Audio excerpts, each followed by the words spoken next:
এটা যে এত বড় জঘন্য অন্যায়, বিষয়টা আমরা কত বড় জঘন্য, মানে পাপের মধ্যে একেবারে অবেশি মহানরক, নরকের সর্বশেষ যেটা, সেখানে মানে পতিত হয়। তো সেজন্য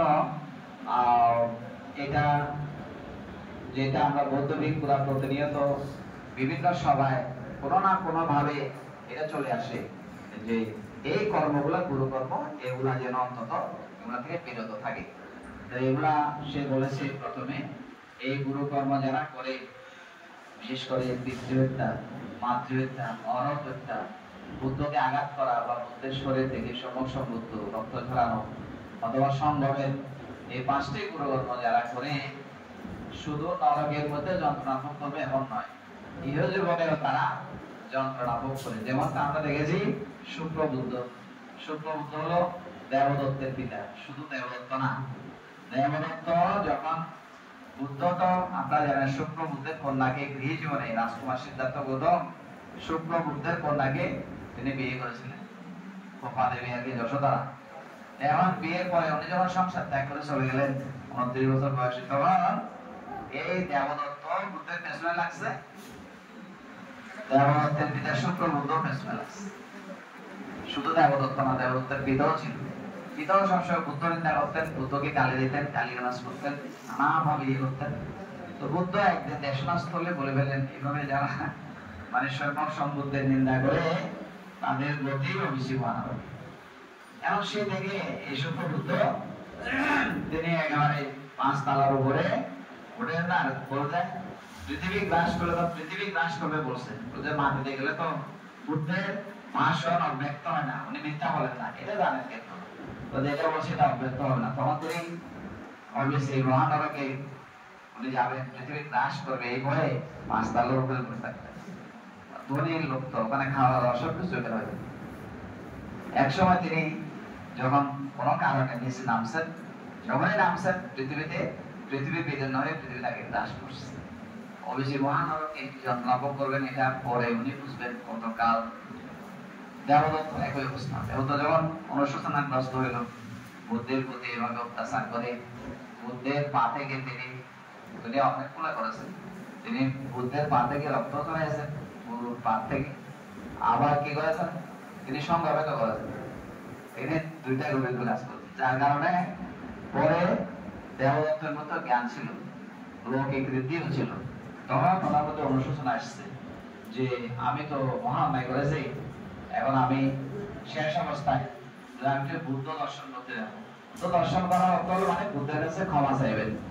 যখন তিনি গেলেন বুদ্ধকে দেখার জন্য যাবেন, যেতে যেতে যেটা ওনার কাছাকাছি গেল, ভিক্ষু সংগ্রাম বলতেছে ওনার শিষ্যরা বুদ্ধের মাকে দেবদত্ত মাকে আসতেছে আপনাকে দেখার জন্য, বর্ণনা করার জন্য। বলে তার কর্ম পারমি হবে আমার সাথে দেখা করা। আচ্ছা আসো। বুদ্ধ তো জানতেন।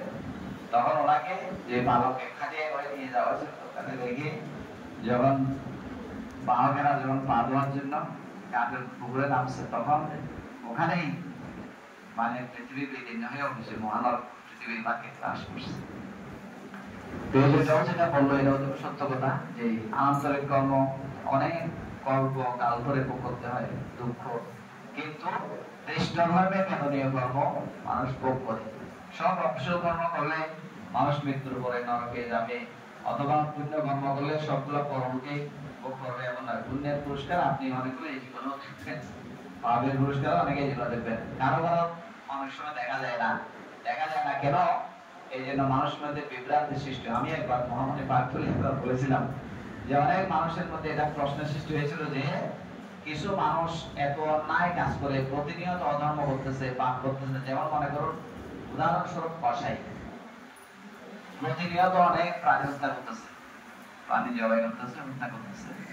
তো এখন আমার দেশের এখন থেকে আরো মনে হয় 15-16 বছর আগে বা 20 বছর আগে আমি বলেছিলাম যে অনেক মানুষেরা এই পাপ পুণ্য নিয়ে, কুশল অকুশল নিয়ে, এটার ফল নিয়ে অনেক সময় বিভ্রান্তির মধ্যে পড়ে যায়, সংশয় সৃষ্টি হয় মানুষের মধ্যে।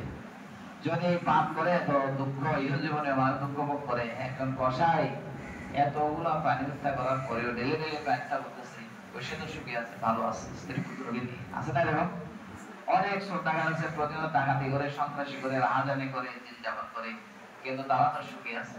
দেখেন, সুখে আছে ঠিক, কিন্তু এক সময় বুদ্ধ বলেছেন কতক্ষণ সুখে থাকবে। এটার কারণ কি? পাপ কর্ম করেও কেন মানুষ সাময়িকভাবে সুখী হয়? বুদ্ধ বলেছে এটার কারণ আছে। কারণ কি? এই মানুষটা অতীতে অনেক অনেক হয়তো পুণ্য করেছে। এই পুণ্যগুলো তার পুণ্যের ফল তো সে ভোগ করতে হবে, ভোগ করতে হবে না? অতীত জীবনের পুণ্য কারণে যতদিন তার শেষ হবে না, ততদিন এই জীবনে পাপ করলেও এগুলা পরিপূর্ণভাবে পাপগুলো তাকে গ্রাস করবে না। ওই অতীতের পুণ্যগুলো যখন শেষ হবে, যেমন উদাহরণস্বরূপ বলি, আপনারা তো এরশাদ শিকদারের নাম শুনেছেন, শুনেন নাই? কোথায়? খুলনারও দিকে একজন স্বর্ণ কবর, তার কত শত কোটি টাকা বলেন নাকি আরো বেশি, ওই বাড়ি দেখার জন্য সব পাথর বিদেশ থেকে আছে, বাড়িগুলা করছে।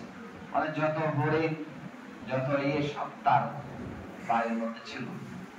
সহস্র হাজার কোটি টাকার মালিক ছিল, কিন্তু দুর্ধর্ষ একজন সন্ত্রাসী ছিল, কিলার ছিল। তো কিন্তু তারপরে যেটা আমরা দেখছি, দেখি নাই, মিডিয়াতে দেখছি, অনেক সে পাপ কর্ম করে তারপরে চলছিল, কেউ তাকে।